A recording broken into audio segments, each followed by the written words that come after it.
Thank you very much, and thank you for the warm welcome. It's a real privilege to be here.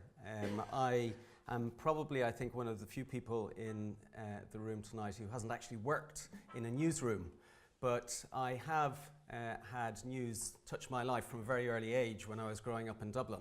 My dad used to work at a company that produced printing ink.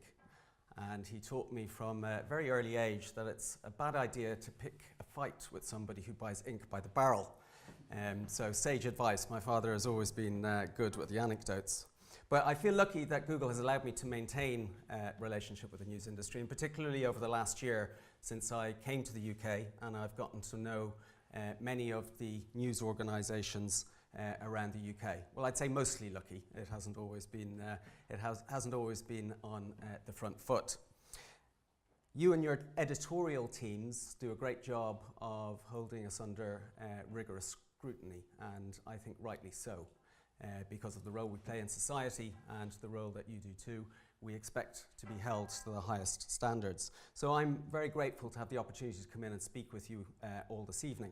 And I know most of you have deep concerns around the future of news and the future of the news industry. And we think a lot about this at Google too.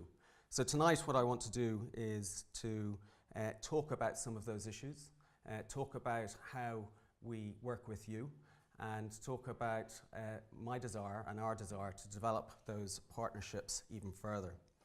And I think if you're to take one thing away from tonight, from my few words, the message I have is kind of really quite simple. We care deeply at Google about the future of news, and we recognize that our futures are bound together because of that. And while it won't always be difficult, it won't always be easy, and often will be difficult, I think that the way to address many of the issues that our industries face will be through partnership. And that's something that we hope to deepen and evolve even further over years to come. So what a time to be involved in news. So whether it's Brexit or Trump's latest tweets, whether it's climate change or natural disaster, whether it's North Korea or Catalonia, whether it's even closer to home down the road in Westminster. We heard from Dawn about how the world seems like quite a daunting place at the moment. And I was looking at the results from the Edelman Trust Barometer. They, in their report this year, called it the global implosion of trust. The global implosion of trust. 85% of people don't trust the system. They don't believe the future is better. They think life is stacked against them. They fear globalization. They fear immigration. And they fear the pace of change driven by innovation, particularly in technology. And trust in media and government has taken huge knocks. And trust in business organizations is teetering on the edge. I'm sure you worry about this, as we do at Google. It's really quite a significant thing in society today. But yet, if you stand back and you look at the broad sweep of what's going on in the world, there's never been a better time to be alive. If you look at the trends in the world today for the race of sapiens, they're overwhelmingly positive. Infant mortality, poverty, malnutrition, illiteracy, all falling and at the lowest rate at any time in the past. The risk of being exposed to war, the risk of death by natural disaster are both at all-time lows. Advances in healthcare mean that my children, who are 7 and 9, will live to be well beyond 100. It's difficult to imagine what advice I should give them. I think the only reasonably certain advice is that they should be brushing their teeth religiously every night, because if they live to 100, they're going to need them. But we live in a dramatically different world, and the internet changed everything. And more news is consumed than ever before in history, and we're involved in it. We debate it more actively. We comment, we like, we retweet, we share, we're engaged. We're no longer passive consumers of that news. And of course, mobile, as we heard, has driven a large part of this. Today, there's 2.5 billion mobile phones in the world. They are going to triple, almost triple by 2020, by all of the forecasts that I've looked at. And this year, for the first time in the UK, Access to news through mobile devices has matched access to news through desktop devices. We take our smartphones everywhere. We look at them on average 150 times a day. We take them to bed to read the news. We take them into the bathroom to watch videos. Statistically speaking, a third of you do that. I won't ask for a show of hands. But nowadays, people want information no matter where they are. They want it when they have the question in their mind, they want it wherever their location is at, and they want it on the device that is most accessible to them. Today, for us, 1 search in 5 is with local intent. It's to do specifically with where the user stands. The way in which we search is also changing. It used to be through text entry, but now increasingly consumers are talking to their devices, asking their phones, asking their digital assistants like Google Assistant, Siri, or Alexa. They expect a conversational interaction with their technology, even empathetic, which means we all need to adapt, and we need to adapt quickly to keep up with that ever-evolving and rapidly changing consumer. Now, I think the digital or the transition to a digital ecosystem has been, of course, anything but easy for many industries, including the news industry. The open internet has turned business models upside down and raised all kinds of questions and new challenges for all of us.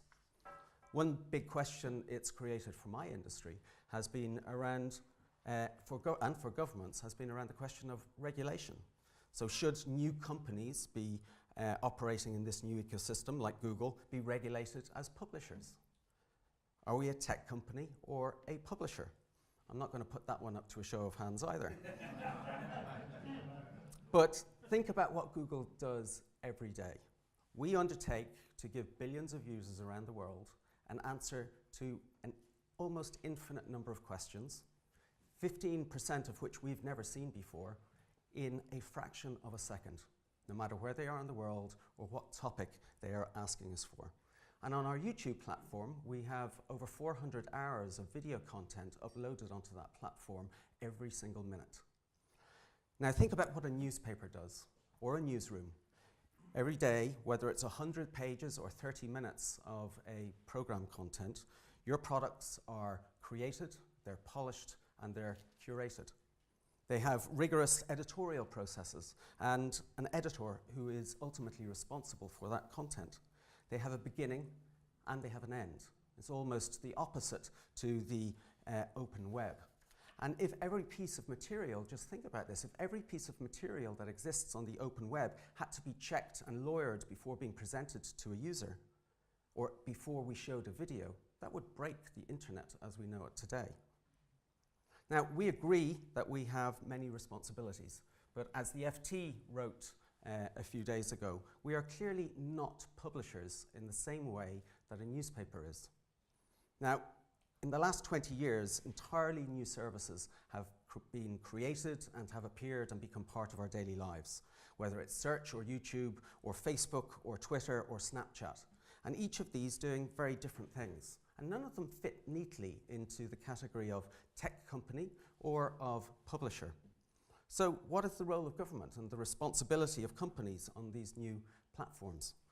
We agree broadly with the Society of Editors, who do such great work in this area, that government over-regulating free speech is not a good idea. The law, of course, does step in with libel, hate speech, child protection, copyright, and so on, and the same laws apply to us in the online world.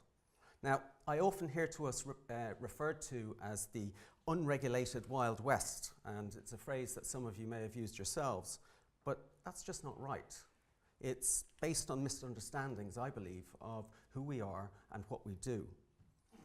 First, that we avoid our responsibilities with regard to controversial content because we can't be bothered or it would in some way hurt our bottom line. On the contrary, it would be much easier for us and cheaper for us if we would just simply immediately take down any piece of content that somebody objected to. The reality is that we've employed thousands of people and invested millions upon millions of dollars in systems and technology that make sure we consider every single one of those flags very carefully. We look at every request thoughtfully, and we think that that's the right way to do it. Second, we think that there should be no limits to free speech. Now, we are fundamentally on the side of free speech, as I think many of you are, but agree, of course, there are limits. Violent extremism, hate speech should have no place on our services, and we're doing more every day to tackle what are very, very complex issues through technology. Human review, and also in partnership with an awful lot of governments and NGOs that are helping us identify what are the signals that we can build into our technology to address this. And just last month, 83% of the terrorist content we removed was identified by machine learning. And that was without ever needing a viewer to flag it to us as being objectionable. And these are difficult and never-ending challenges for us all, but the reality is that we're deeply committed to being part of the ecosystem and of the solution, and to finding that solution thoughtfully. We also want to act thoughtfully and responsibly in our relationships with all of you and with the news industry. What can and should be done to meet the challenges in this new media marketplace and for the very rapidly evolving consumer? How should you reimagine and evolve journalism to address the needs of a very different world? And the hardest question to answer, what does the future of news look like? Now, I don't have the answers to all of these questions here tonight, but I do hope that through deepening our partnership that we can find some of those answers together. Remember my opening statement, it's that Google and publishers have a common cause. We both believe in enabling access to information, and at Google we strongly believe in the powers of news to record the truth, to hold institutions and businesses to account, and to make for a better informed, a freer and more open society. This goes all the way to the top. Our CEO, Sundar Pichai, is a self-confessed news junkie, and as he said in his first major speech as CEO in Paris, and I quote, "Google cares deeply about journalism. Yes, because of the crucial role it plays in democratic society, ensuring the spread of knowledge and free flow of information, but also because our users value high-quality journalism. The value of our services like search is directly related to having a rich and sustainable knowledge ecosystem. Put simply, our futures are tied together."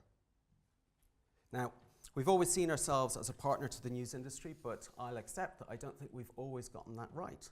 In the past, we've either introduced or deprecated new technology and services related to news with little warning.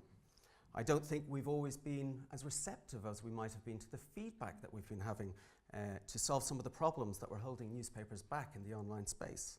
And I don't think we were well organized in our conversations with publishers. So you didn't always feel that you could rely on us or that you were listened to. I think we have learned our lesson, and today our approach is to engage early and to engage often. We want to be part of the conversation and part of finding the solutions. So that's why a few years ago we created the Digital News Initiative. It's almost 3 years ago now. And many of you are members, and active members at that, and we're working together to help build a more sustainable news ecosystem and ecosystem for high-quality journalism. The DNI has 3 pillars to it. The first is around product development, and I think probably the most important pillar, where our engineers partner with you and your colleagues to find solutions to challenges like audience engagement, distribution, and monetization. The second is newsroom training and research, and our News Lab team is made up of former journalists who go into newsrooms around the country and do training for free in areas like digital storytelling, data journalism, and surfacing stories. To date, we've trained nearly 40,000 journalists across Europe, including thousands of local and regional journalists in the UK. And if we haven't been into your newsroom and you'd be interested in meeting our teams, please do come and let me know. And the third pillar is our Digital News Initiative Innovation Fund. It's a €150 million fund that we've set up to focus on journalism projects. So far, we've distributed about half of that, so about 65 million, and it's over 45 projects in the UK that have been beneficiaries of that. On the product side, I think the biggest success that I'd like to call out is the accelerated mobile pages. It's a perfect example of how the industry can work with us to give us ideas and to help us understand the challenges that they're facing, and that we can use technology to find a solution. The insight or the stat that led us to this solution was that 40% of web users abandon a website on a mobile device if it doesn't load in less than 3 seconds. So it's a massive rate of abandonment. So together with publishers across Europe, we created Accelerated Mobile Pages, or AMP as we call it for short, which is an open source publishing format to make mobile web pages load much faster, in fact in less than half a second. And for users, what it means is a much higher quality experience for mobile news. And for you, it means more traffic.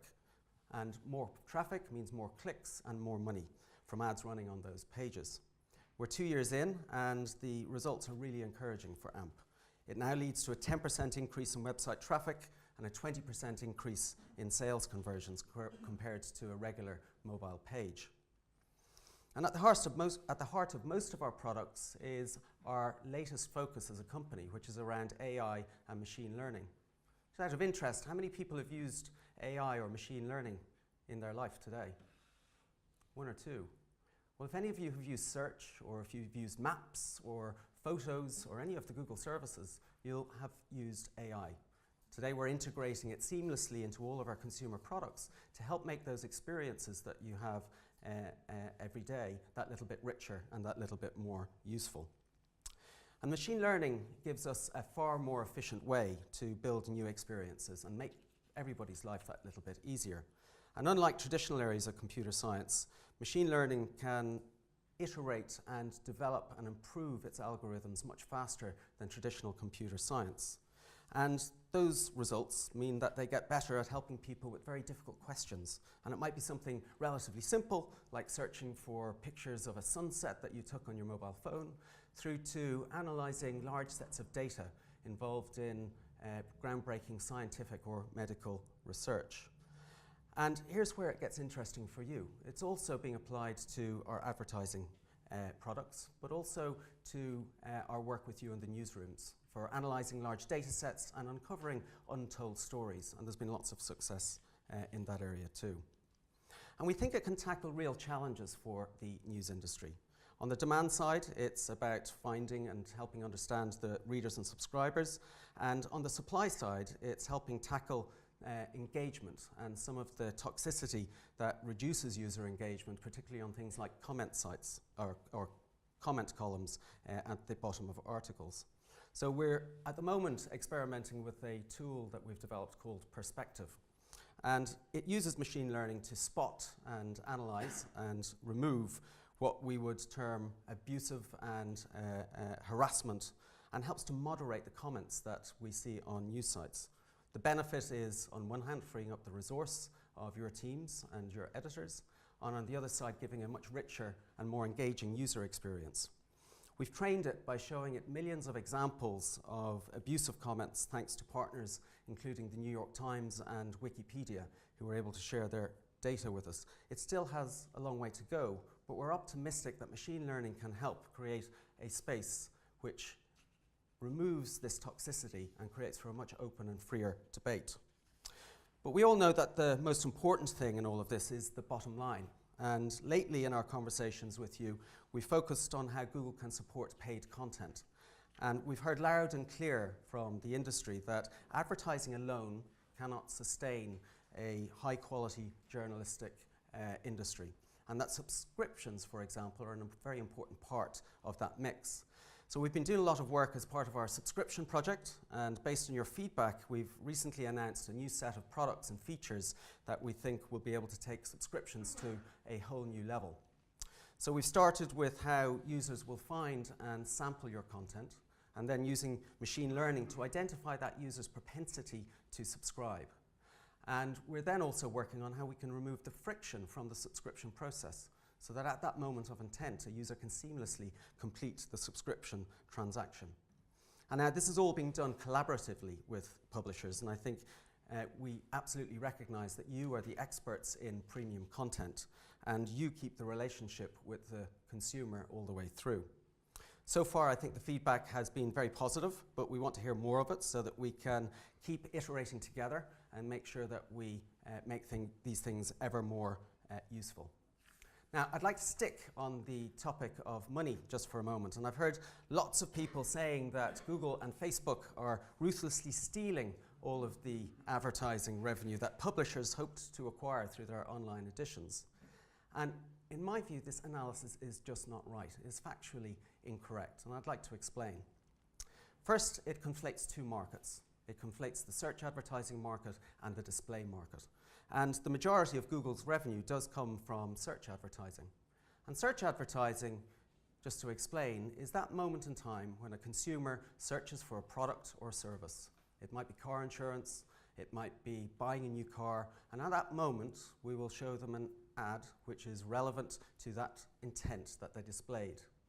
And if they click on that, we will receive revenue. Whether it's car insurance or it's holidays, it's the same experience. But this product has connected hundreds of thousands of British businesses with consumers all around the world at the moment that they are looking for that product and that service. And it has contributed a huge amount to their economic development. But search advertising is not a market that the news industry has ever participated in. Let me talk about display, which is the second pillar of revenue. And this is an area that news publishers in particular are highly focused on. Now, I think it's important to point out a couple of facts around both search and how display revenues flow through our pipes. First of all, on search and around both people searching for news stories and on Google News, we do not monetize that content. On Google News, there is no advertising. There is zero. So we do not monetize that content, and we are focused on getting users from the story they're interested in to your site at the moment that they want to consume it. And on Google Search, on our core search product, if you try and search for a current news story like Trump tweets or Catalonia independence, you won't see any of the traditional search advertising that we have on our core search product. And I encourage you to go out and have a try of that. But on the subject of display, it's often said that we take all of the display revenue, and it's an important part of the growth in display revenue. And I think it talks about how, I think often these stories talk and recognize how the revenues flow, but rarely where the revenues end up. Google is a supplier of ad inventory to many of your businesses. In every deal we do, without exception, the publisher receives a majority of the revenue that is generated. And it's typically more than 2/3 of that revenue. And if you're using our double-click platforms, it's usually in excess of 90%. So in short, we only make money if you are making money when it comes to display advertising. So if you look at any given year, we share tens of billions of pounds in revenue with publishers globally. We also drive an enormous amount of traffic. So last month, in an average month, we sent 10 billion clicks to news publisher websites for free from Google Search and from Google News. I'll repeat again, the purpose of these sites is to get people off of our website as quickly as possible and to get them onto the publisher's site so that they can consume the story and become involved in it. It's a completely different model to some of the other platforms like Facebook or Apple or some of the other walled gardens out there.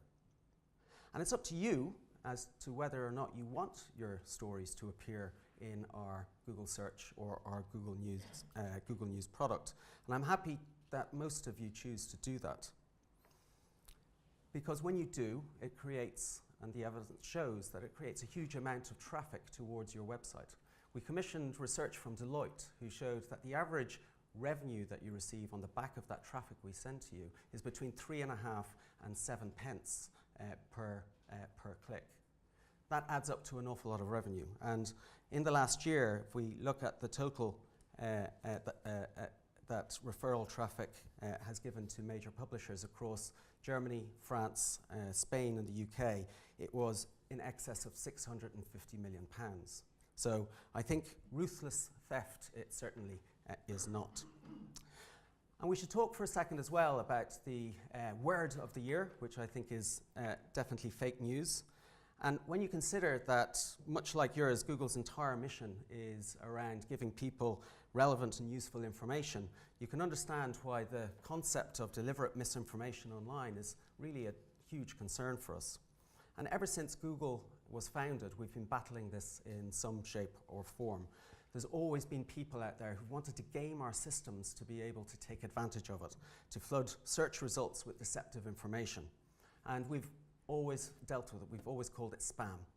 Over the past year, we've occasionally seen search results for important queries surface sites with inaccurate or offensive information. And while it's involved a tiny percentage of queries, the results are upsetting for the users and equally upsetting to all of us at Google.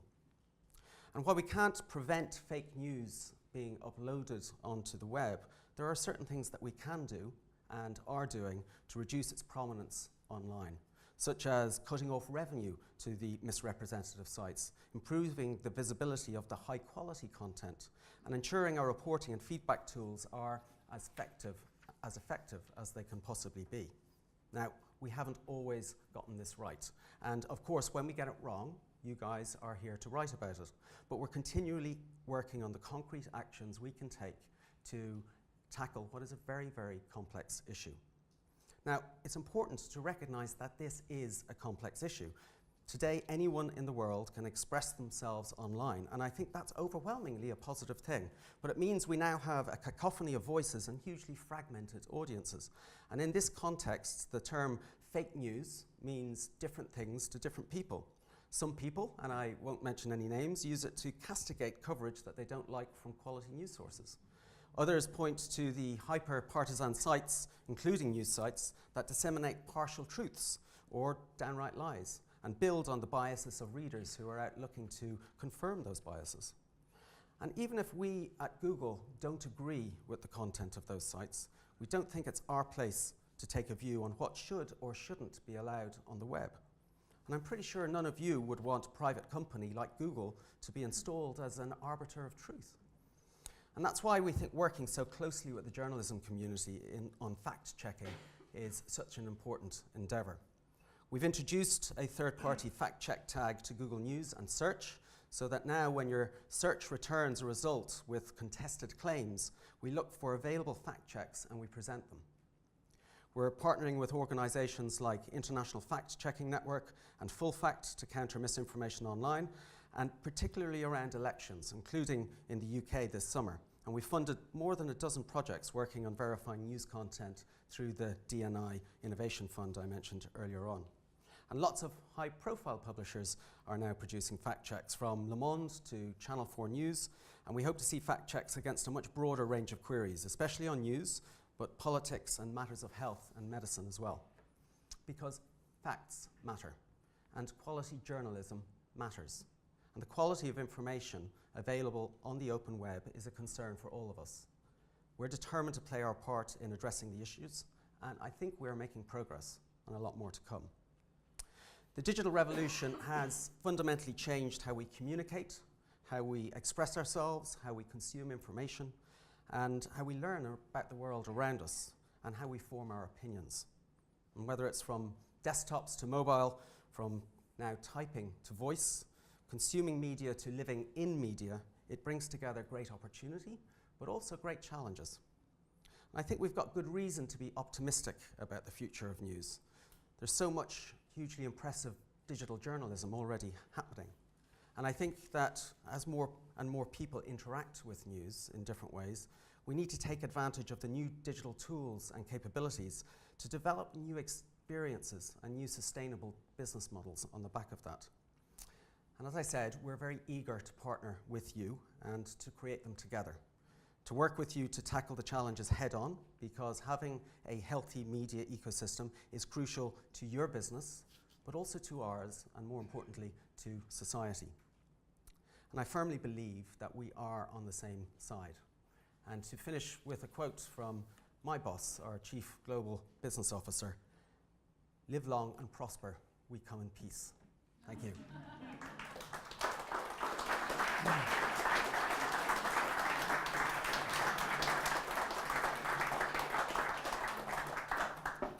Ronan, thank you very much for such a positive and detailed and wide-ranging lecture.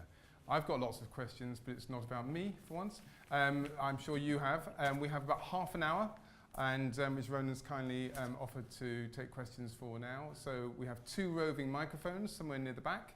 So if you wouldn't mind saying who you are and where you're from when you like to ask any questions. Anyone like to get things going? There's a lady on the front row, Catherine. 4th row, I should say. Thanks very much. It's Catherine Rushton from the Daily Mail. You've talked a lot about your investments in machine learning, and it's really great that those are gathering speed. However, they're still not so good that it doesn't take more than a few minutes to find problem content on YouTube. Is Google considering hiring people to root out problem content, or is that something you still stand firm on not doing? So I think on the technology side, we're making huge strides. And if we just look at machine learning is on a rapid acceleration in terms of its capability. And I mentioned that 83% of extremist content was removed on the back of, or was identified on the back of machine learning without a human reviewer required to identify it. That was up 8% on the month of August. So we're seeing a dramatic increase in acceleration. And the way machine learning works is the more data we put in front of it, the more expert it becomes on detecting those patterns and helping us identify the content. So we're very hopeful that that progress will continue.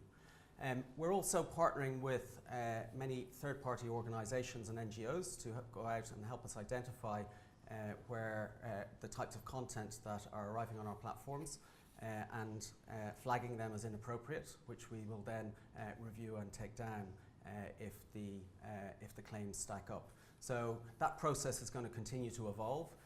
I think it will continue to evolve, and it'll never be perfect because people will continue to find new ways or new types of information that they want to publish on the web. You know, we see upwards of 50,000 new websites that are published minute by minute. We've talked about the 400 hours of content. So the rate at which the world is creating content continues to accelerate. We continue to accelerate our efforts both on all of the facets that we can to try and address that. But you won't hire people to look? So we have large teams internally that review any content that's flagged to us. But not rooting it out? Pardon? But not rooting it out? So we work with third parties who will identify that content for us. We have a trusted flagger program. We work with NGOs all around the world who help identify and flag that content to us, at which point we will review and remove if it's against either the law or our policy guidelines.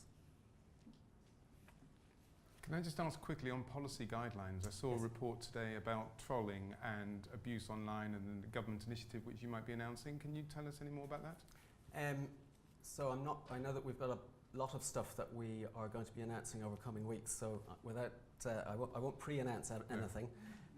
But you know, it's important to know, we announced the Global Internet Forum, which was an initiative where we brought together our partners in the industry to identify tools and technologies and methods and knowledge about difficult content in the online sphere that we can actively share with each other and actively share with the industry. And I think this is very important because in any type, and everybody here will know this, in any type of nefarious activity, whether it's in an online world or an offline world, as soon as it's identified, the bad actors typically find a new way or a new home for it. What we have found in the online space is very often when something is identified and eradicated from one of the large platforms, the bad players will move to one of the smaller platforms who don't have the resources. So I think a very important part of this Global Internet Forum is being able to aggregate the knowledge around these things for the industry and make sure that small players as well as large are able to take advantage of that. Thank you. So you'll see more announcements on this space on a regular basis over the coming year. Thank you. Nick Turner? Yeah, hi. Nick Turner from the Digital Editors Network. You referred to the ecosystem of news, and when you think about fake news, isn't the problem that the ecosystem hides what is the quality news and serves up fake news in exactly the same way? So the branding and all the authorship that we invest so much time in, whether you're searching for something or browsing through your Facebook feed, that is actually hidden. I have this ongoing argument with my 17-year-old daughter about whether NASA has invented a new zodiac sign. She's convinced it's true, we go online to try and prove the argument. Unfortunately, the first thing you come across is a article from the Cosmopolitan and another from Yahoo to say that's true. And the New Scientist and the other people have tried to kill this zombie story that keeps on coming round and round and round. Is just there, kind of hidden in all the kind of mix, and there's nothing to kind of flag up that is the real news amongst the fake news. So it was great hearing earlier on how in the book *Sapiens* it was the quality of gossip that allowed us to evolve as a race. But gossip will always be there, and misinformation will always be there, and people will always have opinions. We're working very hard with the industry to look at ways in which we can surface the high quality content and the high quality journalism that exists on any story. So I've talked about fact check, I won't cover that again, but we're also looking at ways in which we can tag content. So what are the ways in which we can, again, working with the industry, find ways to tag content and understand and surface more about the quality journalists and the quality news organizations that may be behind that content, so that users can recognize that and they can decide to engage with that higher quality and more professional journalism. We don't want to be the arbiter of truth. We want to work with the industry to figure out what are the signals that we can incorporate into our algorithms that will allow that to surface for the user and give them a great experience. So we're working very hard on that, and I think again there will be developments announced on that front over the coming months. Thank you. Paul. Paul Connew, media commentator and New European columnist. A couple of weeks ago, it was said in the US Congress that Google were not being as forthcoming as Facebook in identifying suspected Russian interference in the US election, and potentially that could apply to the Brexit vote here. Is that true, or do you deny that, or if it is true, are you remedying it? So I obviously wasn't present in the Congress, so I don't know exactly what the conversation was, but I can tell you that we have very strict policies around political advertising. We have discussed with the authorities a very small amount of, or a relatively small amount of activity that was identified on our platforms, and we're being fully transparent with the authorities on it. I think there's a very important distinction that was called out during that testimony between how political advertising on our platforms work relative to somebody like Facebook. We don't have the micro-targeting features that they do.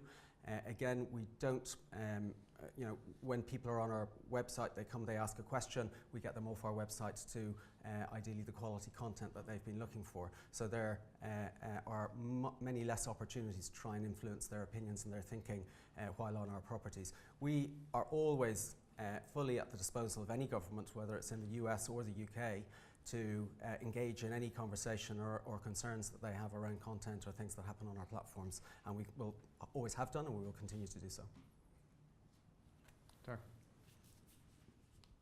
Fascinating and always interesting.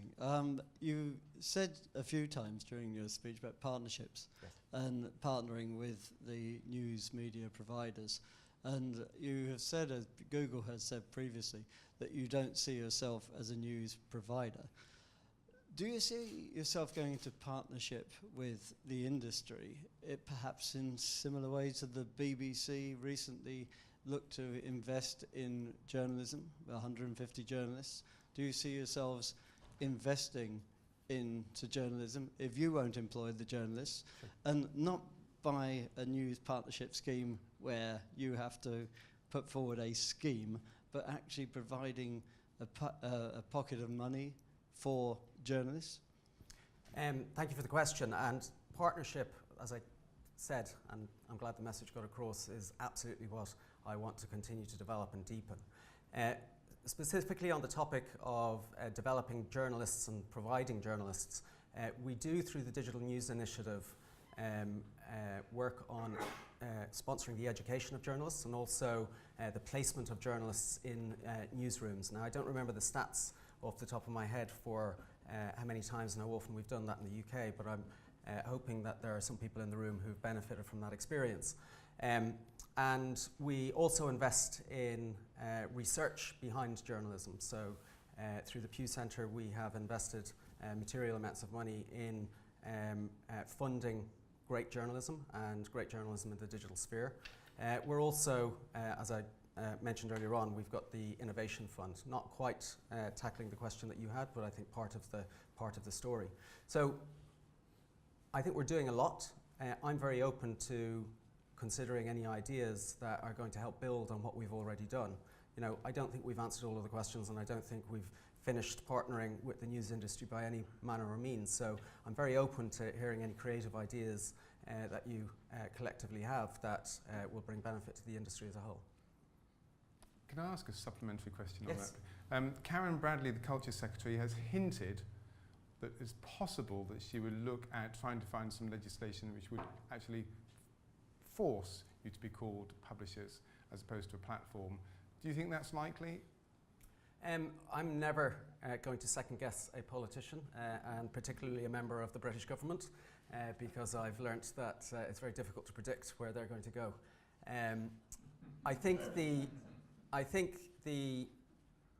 So we're in regular conversation with DCMS and have been over many years across all of the tough topics that are out there.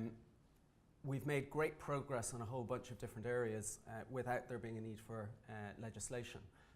You know, as I said, lots of these questions are very complex, and we want a partner to find solutions. It's not that we're trying to ignore or step away from the discussion. It's quite the opposite. We want to step into the discussion, and we want to find solutions that work for everybody, and particularly for the consumers. We'll continue to do that. And you know, some of the areas where we made huge progress as an industry and together in partnership with, or on the back of discussions with government, are things like piracy, things like child imagery online. So we'll continue to have conversations with them. We're talking to them as well, obviously, around the whole topic of fake news. I think the definition that they have around fake news of being misleading content with the intent to drive misinformation, I think it's a great definition. And we're working with them to try and figure out what more we can do. Thank you. There's another hand. Paul. Paul Henderson, Daily Mirror.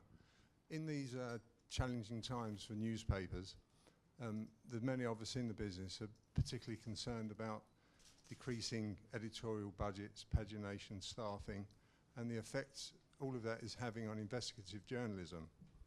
Does Google think about investigative journalism and how important it is, and how maybe you should do something in your own rights or start collaborating with us? Mm-hmm. Absolutely, and hopefully I'll reference that on a few points within my talk. But, you know, our futures are inextricably intertwined, and our focus on creating an ecosystem that's full of high-quality journalism and great news provision is you know, perfectly aligned.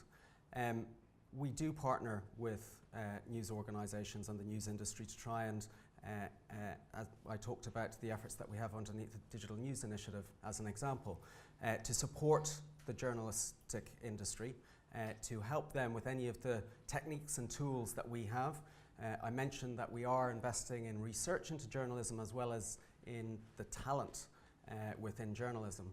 And we'll continue to do that. So I think we do a lot already, and whether it's enough, I'm always happy, as I said, to look at new things that we can do that are going to benefit the industry.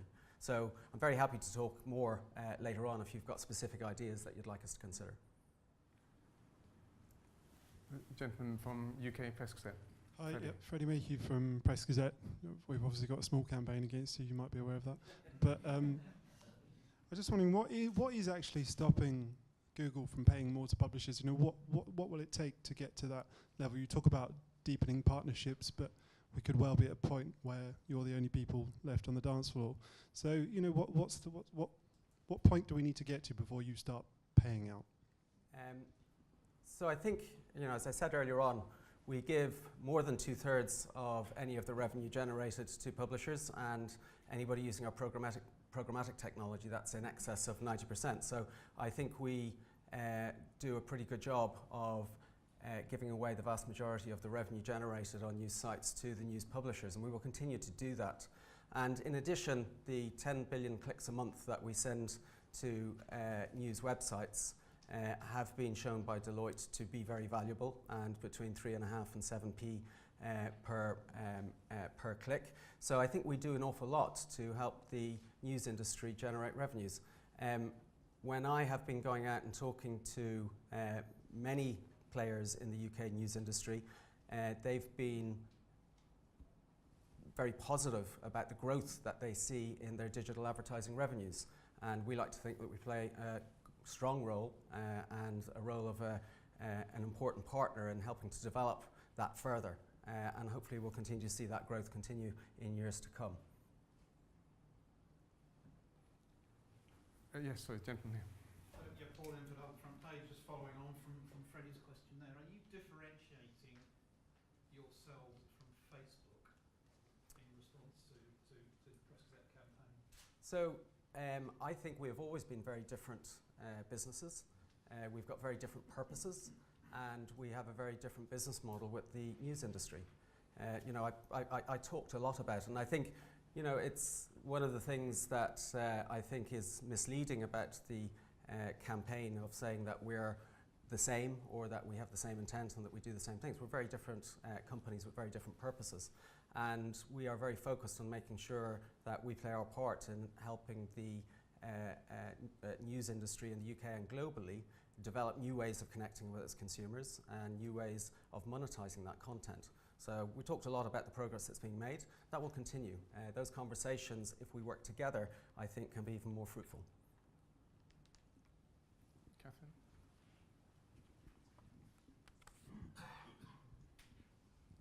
Thanks very much. It's Catherine Rushton again. The chair of Ofcom said last month that she thinks that tech companies like yourself should be regulated. Leaving aside the matter of whether you're a publisher or a platform, what did you make of that? So I'm always open to discussing with any member of government what they are looking to accomplish and how we can help them in that endeavour. And whether that's through legislation or regulation, we are always prepared to come to the table and sit down and talk about what's the specific issue that they're trying to tackle. So I haven't made any public response to the comments made by Ofcom. I'm not going to make any this evening, but we're always available to sit down and have those discussions and to talk about what people want to achieve.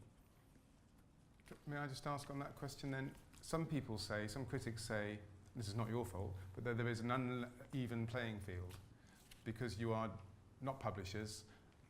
Traditional publishers in this country, however much they innovate, they are facing huge costs if they were to mount an investigation like Paul Henderson was saying, and maybe local newspapers and websites might be put off from doing big investigations. So even though it's a complex world, as you rightly say, it is an uneven playing field. Would you agree with that? So I think remember the purpose of Google is to connect people with information, and an awful lot of what we do is about giving people economic opportunity, and we take advantage of technology to be able to do that. You know, I had the great fortune to spend some time working in the Middle East and North Africa, and the transformative effect of putting a smartphone, you know, a $50 or $30 smartphone into the hands of somebody in an emerging market where they have access to the world's information for the very first time is incredible. It changes not just their life, but it changes their economic future and of the society around them. So our job is about creating the technologies that enable that. It's about giving people answers to information, and it's about connecting them with that information at the moment that they want. And high quality journalism is a critical part of all of that. And I think we're doing a very important work in partnering with the industry to try and identify how we sustain that, but also how we innovate it to respond to the changing world of the consumer. So it's an uneven playing field, but different roles. Well, I think different roles. I think Google absolutely is a very important player in the world of journalism and news in terms of the ecosystem, but we also touch a huge number of other industries and users all around the world. So it's not, our resources are not solely focused on the news industry. Our resources are focused on, in the first instance, giving great user experiences to people around the world about accessing information. Anyone else? Any questions? So.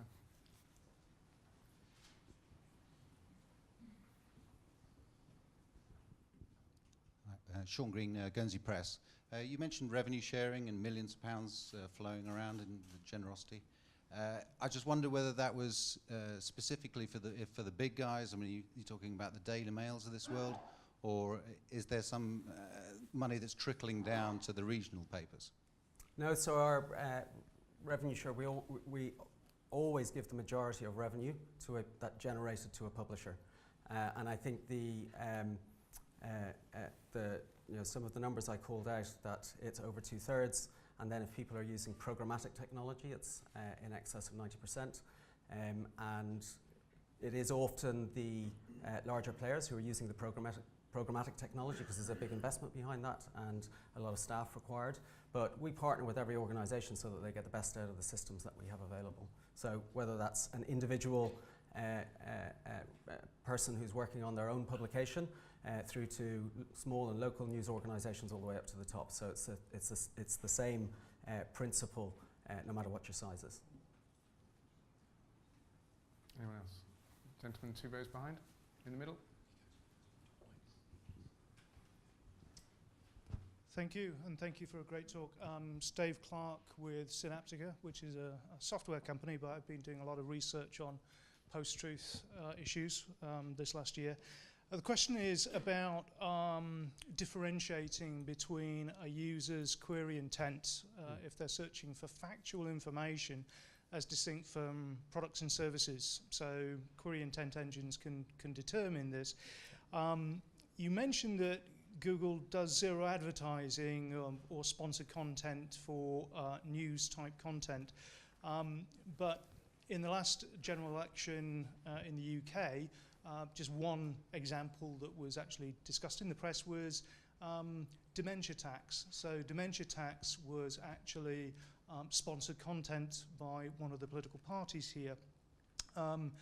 So if you can determine that someone is asking for factual information about something like dementia tax, is it ethical to intervene for that searcher's quest for objective information and feed them information that is paid to be profiled to them? It's very different than someone searching for products and services.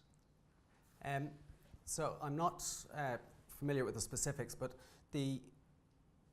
first of all, we put very clear distinction around what's advertising and what's not advertising on our search results.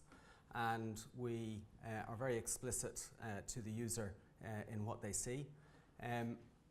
We believe that something that's a very high quality advertising, and remember that when somebody applies to participate to show advertising to a user, that we look at a large number of signals before we will allow that advertising to appear.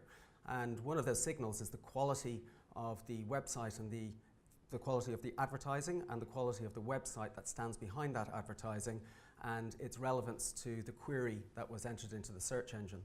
We will only present the advertising if we feel it meets those thresholds. So whatever the topic that somebody searches for, the advertising that we show, we aim to show based on a very significant quality threshold. So we would only ever show that advertising if we believe it was relevant to the user and the user's query, and it was going to be clearly called out to them as advertising. So again, everything that we do in terms of what we put in front of users is focused on what we believe is going to be the best possible experience for the user. And if we think that it will be denigrated in any way by showing an advertisement or in terms of showing a particular query in the search results, we will not show that. We won't compromise the user experience. So this is a constantly evolving field. So we're constantly updating the signals that we put into both the what we use to determine the organic search results, and also what we put into the triggers that show the advertising results as well. And constantly updating those with new signals, and whether it's local intent, whether it's time of day, whether it's past search history. So all of these things contribute to whether or not we will show an advertisement against a search query. Thank you. We've got 5 minutes. I'm going to ask 2 questions and then hope there's another couple more to come. May I ask, what's your favourite newspaper or website? So the Irish Times is, I'd say, up there at the top of the list. And website, news website, or is that the same? News website. So I use Flipboard a lot, and I've got my own customized feeds in there, and I'm a regular user of BBC News. I'm a subscriber to the Financial Times, to the Telegraph, and a number of others as well. That's good to hear. And yes. Second declaration of interest as a father of 3 children. I know you've got two. I am. Oh, you. I am. And you're a father of 2 children, a boy and a girl. And what's your advice to them in the social media? Are they allowed to take their phones into their bedrooms and bathrooms? And what time do they forced to turn them off? And what are they allowed to watch? So this becomes a very interesting conversation in my house, because not only do I have a 7-year-old and a 9-year-old, but I'm married to a wonderful lady from Hampshire who's in the final stages of doing her doctorate in child psychotherapy. And the topic of the wonders and dangers of the online sphere for children keeps us awake late into the night. So, you know, I'm kind of lucky in that I'm an engineer, so I've got a technical background. And I think also because I've worked in Google for a long time, I'm not a digital native, but I'm definitely a digital immigrant of some time. So I know what are the things I need to do at home in order to be able to set up the protections on my kids' devices and also on our network in the house. I do think this is an issue, because I don't think everybody everybody has access to that understanding.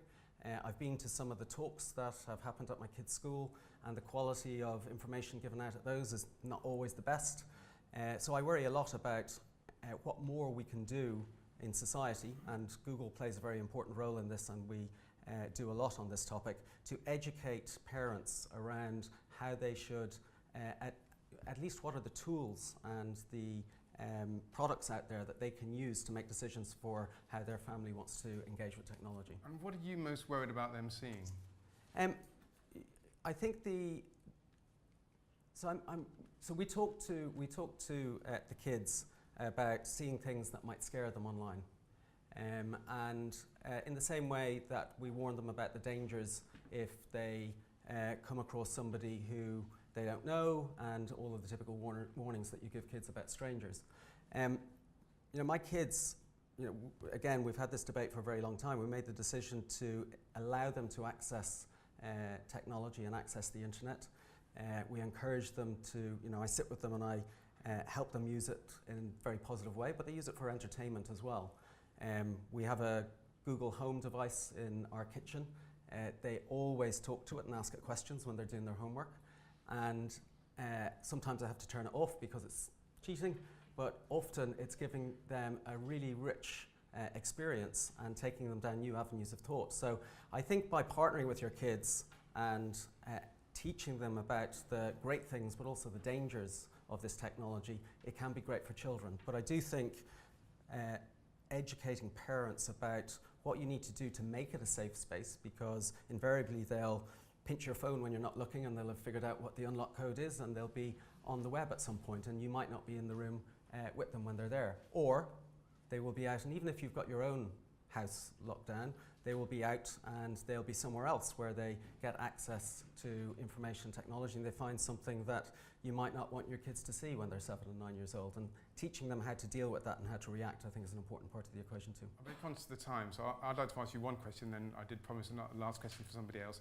Tomorrow we have the Metropolitan Commissioner, Cressida Dick, speaking. I do not know what she's going to say, but I do know that a few days ago, a week or two ago, she talked about gangs, and that social media giants, not Google, social media giants should tip off the police, or consider tipping off the police if they see threats of violence or untoward things going on. Would you agree with that idea? So we work actively with all of the security forces in the UK, and when illegal activity is identified on our systems, we absolutely partner with them to go out and address it in the process while we're removing it from our system. So there's a very active partnership there. I think, again, in the same way, if somebody comes to any publication or source of information, we have to make sure that the legal frameworks that are in place for accessing that information, whether it's from law enforcement or somebody else, are respected.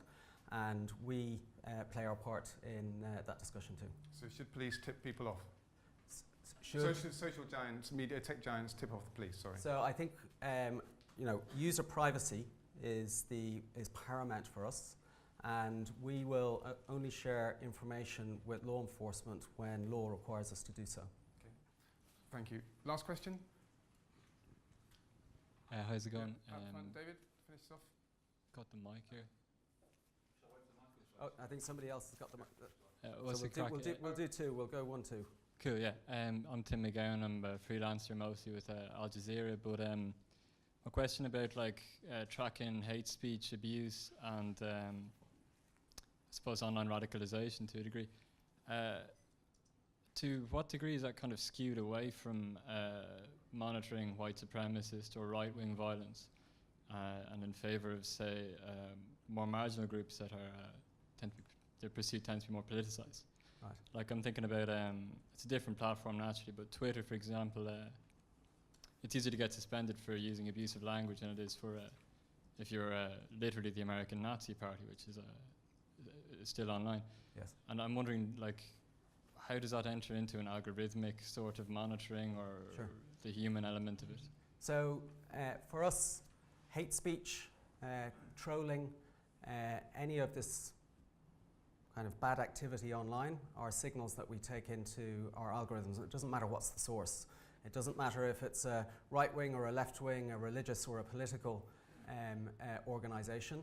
We will still identify the negative behaviors and use them within our algorithms. And again, also in partnering with the NGOs that we work with, we're not focused on one area of extremism. We work with partners that cover the entire spectrum. And as new things pop up, I'm sure we'll be working with even more in the future, so we'll be adding to that. So we don't distinguish about what the source of the bad behavior is. If it's bad behavior, we recognize it and we take action. Thank you. So we're 2 minutes over. David, last question. Yeah, so we're here to talk about the future of news, but I was interested to hear your thoughts on what the future of search is. So what does search look like in 5-10 years' time? So I think it was Wired magazine the other day that said that mobile phones would become obsolete and we'd just be going around talking to technology and having relationships with it in that sense. So, it's very difficult to predict the future, and anybody who's tried to do it has been terribly wrong. One of my favorite quotes was when Steve Ballmer in 2007 said that the iPhone was a waste of time, nobody would ever buy it. So I'm going to learn from his mistakes. I'm not going to try and predict what the future holds. But what we all need to do is keep a very close eye on what the consumer is doing. We get surprised ourselves by how consumers use the new technologies that we make available. Today, even with Google Home and Google Assistant, we're constantly surprised with the use cases that folks come up with. And I think there's a great opportunity with things like digital assistants for the news industry to be able to develop new products and services in the years to come. And hopefully our partnership can enable some of that. Ronan Harris, thank you very much. Thank you. Really appreciate it. Thank you.